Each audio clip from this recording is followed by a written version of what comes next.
Greetings survivors and friends, SHADOWFRAX here with your weekly serving of Rust development news where we have foliage, pianos, and modular weapons. But first, the new map and death screen changes are now on staging, so let's take a gander at that death screen first, which looks very different to what you're currently used to. A marker now shows where you last died, and there are all the details such as who killed you, with their profile pic now, with which weapon, and from how far away, a bit like a slightly more detailed version of Cluedo. You can also see where all your beds and sleeping bags are now with their timers. You can move the map around, zoom in and out, and if a cluster of bags are close together, you can click to expand them as a list.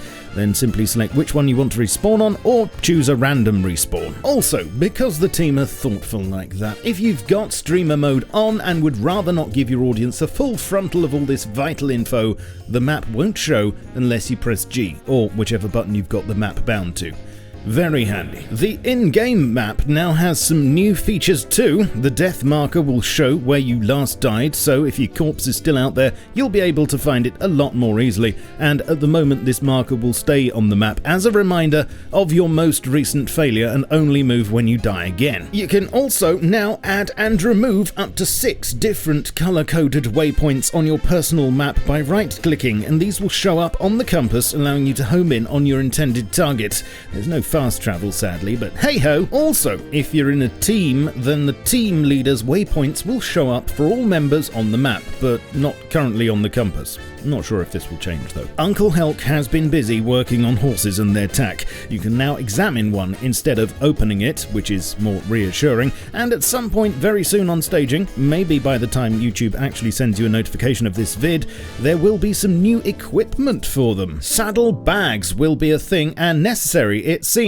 for a horse to have storage, with each one adding 6 slots. Shoes will increase the speed of your steed and lower its rate of stamina drain, and armors will slow him down, although in an interesting change, these now add protection to both horse and rider, with wood providing 25% to horses and 20% to riders, and road sign giving 50 and 40% respectively. As Helk explains, while not exactly realistic, this seems to feel good from a game perspective, because right now it's almost a disadvantage to be on horseback as you're a sitting duck. Crafting figures are also more concrete now, with wooden horse armor being a default blueprint, workbench level 1, 2 rope plus 600 wood to craft, and road sign being a workbench level 2, costing 500 scrap to research with 5 road signs and 3 sewing kits to craft. It'll also be available at the Bandit Camp in what seems to be a new attire shop, but not sure how much it'll be yet. We now have sounds for both types of armor too,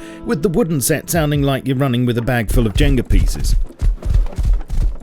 All figures are subject to adjustment though before the forced wipe on October the 3rd. It looks like the horse info panel is getting a rework too and will show such details as health, max speed and stamina. It'll also show which breed the horse is. I just wish we could name them. But what would you call yours if you could?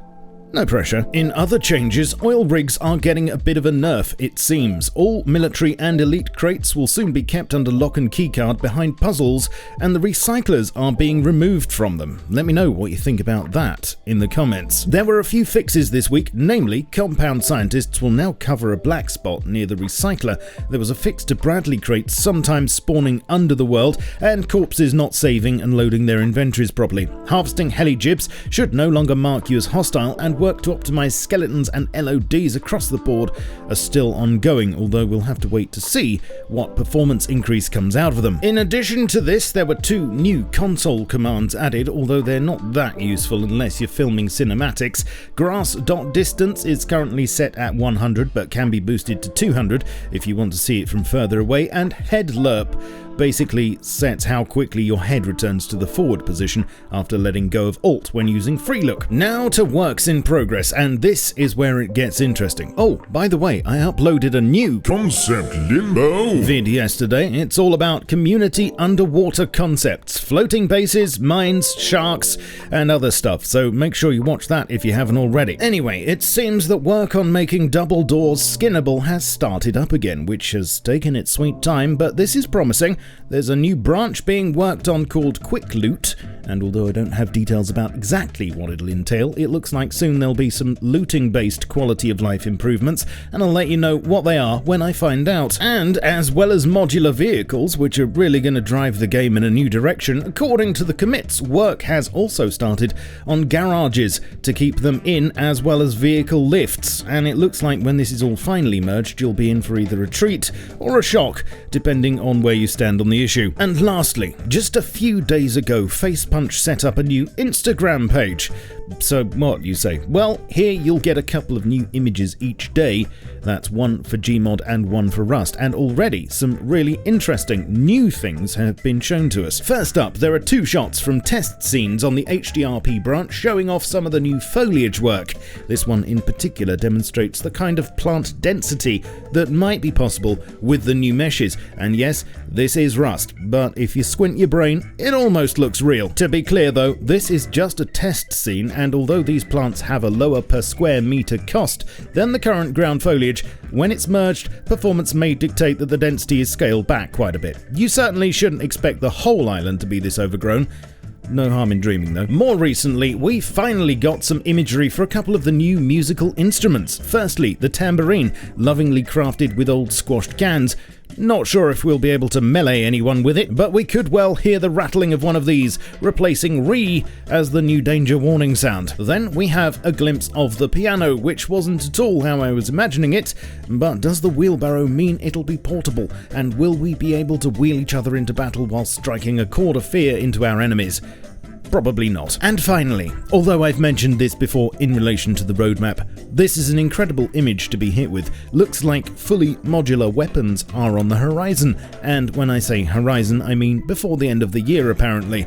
This is not just a piece of concept art, these are actual models. But of course, I'd like to know your opinion on these, plus the other changes I've discussed, so please tell me in the comments down below, and I'll try to reply to as many of you as I can. I stream on Twitch 3 times a week, still quite a few people unaware of that, so please join me there. I'd like to say a massive thank you to my supporters on Patreon for keeping me going as well. A link to my page there will be in the pinned comment, along with links to my Twitter, Facebook, Discord and Steam group pages. I shall catch you all soon, but in the meantime, keep calm and stay rusty. Cheerio.